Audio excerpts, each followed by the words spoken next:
छठा बाब, सबत के बारे सवाल। फिर सबत के दिन यूं हुआ कि वो खेतों में होकर जा रहा था और उसके शागिर्द बालें तोड़ तोड़ कर और हाथों से मल मल कर खाते जाते थे। और फरीसियों में से बाज कहने लगे, तुम वो काम क्यों करते हो जो सबत के दिन करना रवा नहीं? यीशु ने जवाब में उनसे कहा, क्या तुमने ये भी नहीं पढ़ा कि जब दाऊद और उसके साथी भूखे थे तो उसने क्या किया? वो क्यों कर खुदा के घर में गया और नजर की रोटियां लेकर खाई, जिनको खाना काहिनों के सिवा और किसी को रवा नहीं, और अपने साथियों को भी दी। फिर उसने उनसे कहा कि इब्ने आदम सबत का मालिक है। सूखे हाथ वाला शख्स। और यूं हुआ कि किसी और सबत को वो इबादत खाने में दाखिल होकर तालीम देने लगा, और वहां एक आदमी था जिसका दाहिना हाथ सूख गया था, और फकीह और फरीसी उसकी ताक में थे कि आया सबत के दिन अच्छा करता है या नहीं, ताकि उस पर इल्जाम लगाने का मौका पाएं। मगर उसको उनके ख्याल मालूम थे। बस उसने उस आदमी से जिसका हाथ सूखा था कहा, उठ और बीच में खड़ा हो। वो उठ खड़ा हुआ। यीशु ने उनसे कहा, मैं तुमसे ये पूछता हूँ कि आया सबत के दिन नेकी करना रवा है या बदी करना, जान बचाना या हलाक करना? और उन सब पर नजर करके उससे कहा, अपना हाथ बढ़ा। उसने बढ़ाया और उसका हाथ दुरुस्त हो गया।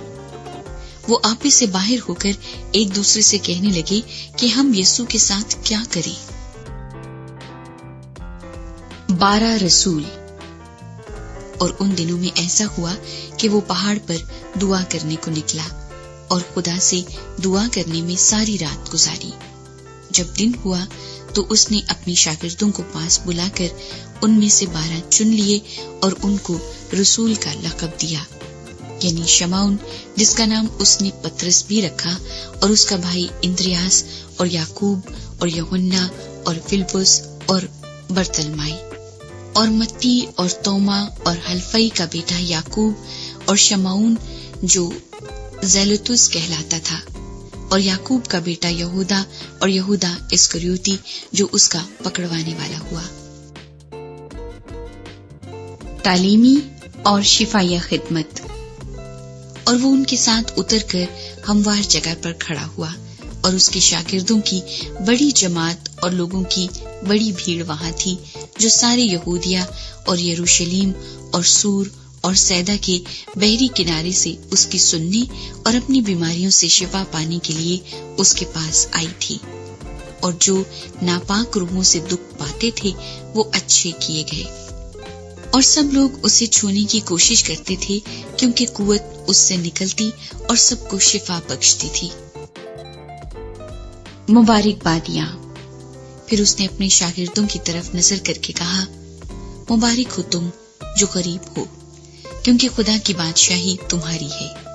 मुबारक हो तुम जो अब भूखे हो, क्योंकि आसूदा होगे। मुबारक हो तुम जो अब रोते हो, क्योंकि हंसोगे। जब इब्ने आदम के सबब से लोग तुमसे अदावत रखेंगे और तुम्हें खारिज कर देंगे और लान तान करेंगे और तुम्हारा नाम बुरा जानकर काट देंगे, तो तुम मुबारक होगे। उस दिन खुश होना और खुशी के मारे उछलना, इसलिए कि देखो आसमान पर तुम्हारा अजर बड़ा है, क्योंकि उनके बाप दादा नबियों के साथ भी ऐसा ही किया करते थे। मगर अफसोस तुम पर जो दौलतमंद हो, क्योंकि तुम अपनी तसल्ली पा चुके। अफसोस तुम पर जो अब शेर हो, क्योंकि भूखे होगे। अफसोस तुम पर जो अब हंसते हो, क्योंकि मातम करोगे और रोओगे। अफसोस तुम पर जब सब लोग तुम्हें भला कहें, क्योंकि उनके बाप दादा झूठे नबियों के साथ भी ऐसा ही किया करते थे। दुश्मनों से मोहब्बत। लेकिन मैं तुम सुनने वालों से कहता हूँ कि अपने दुश्मनों से मोहब्बत रखो। जो तुमसे अदावत रखें उनका भला करो, जो तुम पर लानत करें उनके लिए बरकत चाहो, जो तुम्हारी तहकीर करें उनके लिए दुआ करो। जो तेरे एक गाल पर तमाचा मारे दूसरा भी उसकी तरफ फेर दे। اور جو تیرا چوغا لے اس کو کرتا لینے سے بھی منع نہ کر. جو کوئی تجھ سے مانگے اسے دے، اور جو تیرا مال لے لے اس سے طلب نہ کر. اور جیسا تم چاہتے ہو کہ لوگ تمہارے ساتھ کریں تم بھی ان کے ساتھ ویسا ہی کرو. اگر تم اپنے محبت رکھنے والوں ہی سے محبت رکھو تو تمہارا کیا احسان ہے، کیونکہ گناہگار بھی اپنے محبت رکھنے والوں سے محبت رکھتے ہیں. اور اگر تم انہی کا بھلا کرو جو تمہارا بھلا کریں تو تمہارا کیا احسان ہے، کیونکہ گناہگار بھی ایسا ہی کرتے ہیں. اور اگر تم انہی کو قرض دو جن سے وصول ہونے کی امید رکھتے ہو تو تمہارا کیا احسان ہے. گناہگار بھی گناہگاروں کو قرض دیتے ہیں تاکہ پورا وصول کر لیں. مگر تم اپنے دشمنوں سے محبت رکھو اور بھلا کرو، اور بغیر نا امید ہوئے قرض دو تو تمہارا اجر بڑا ہوگا اور تم خدا تعالیٰ کے بیٹے ٹھہرو گے، کیونکہ وہ ناشکروں اور بدوں پر بھی مہربان ہے. جیسا تمہارا باپ رحیم ہے تم بھی رحم دل ہو. عیب جوئی. عیب جوئی نہ کرو، تمہاری بھی عیب جوئی نہ کی جائے گی. مجرم نہ ٹھہراؤ، تم بھی مجرم نہ ٹھہرائے جاؤ گے. خلاصی دو، تم بھی خلاصی پاؤ گے. دیا کرو، تمہیں بھی دیا جائے گا. اچھا پیمانہ داب داب کر اور ہلا ہلا کر اور لبریز کر کے تمہارے پلے میں ڈالیں گے. کیونکہ جس پیمانے سے تم ناپتے ہو اسی سے تمہارے لیے ناپا جائے گا. اور اس نے ان سے ایک تمثیل بھی کہی کہ کیا اندھے کو اندھا راہ دکھا سکتا ہے؟ کیا دونوں گڑھے میں نہ گریں گے؟ شاگرد اپنے استاد سے بڑا نہیں، بلکہ ہر ایک جب کامل ہوا تو اپنے استاد جیسا ہوگا.